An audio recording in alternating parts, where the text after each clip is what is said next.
આ તરફ મોરબીમાં પણ વાતાવરણમાં પલટાની અસર જોવા મળી છે। ભારે પવનને કારણે નવલખીના દરિયામાં કરંટ જોવા મળ્યો છે।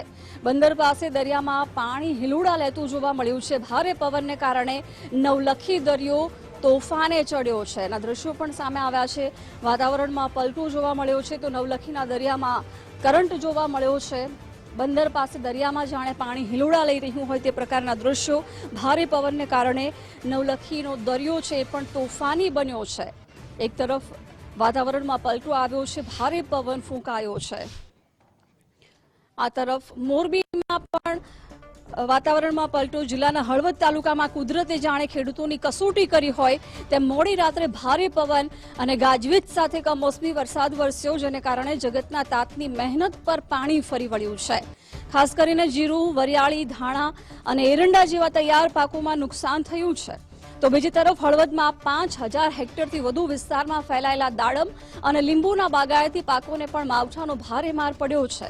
બજારમાં અત્યારે લીંબુ દાડમના ભાવ 100 થી 150 રૂપિયા પ્રતિ કિલો હોવા છતાં તૈયાર પાક બગડી જતા ખેડૂતોને લાખોનું આર્થિક નુકસાન વેઠવાનો વારો આવ્યો છે।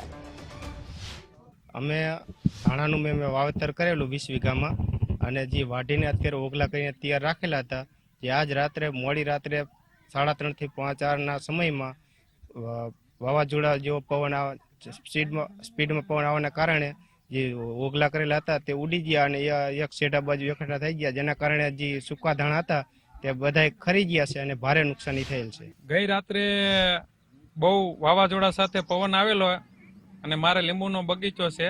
અતિશય પવન હોવાના કારણે કાચા લીંબુ પુષ્કળ લાગેલા હતા, એ બધા વાવાઝોડાને કારણે ખરી ગયા।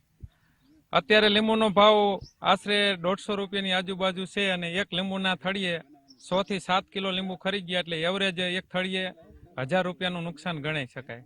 તો મારે 450 થળિયા છે તો 4.5-5 લાખનું નુકસાન લીંબુમાં ભયંકર નુકસાન થયું। તલ, એરંડા, વરિયાળી અત્યારે સહાટીઓ વાવવાનો છે, પણ એ વરિયાળી અને તલમાં એરંડામાં જાજુ નુકસાન છે।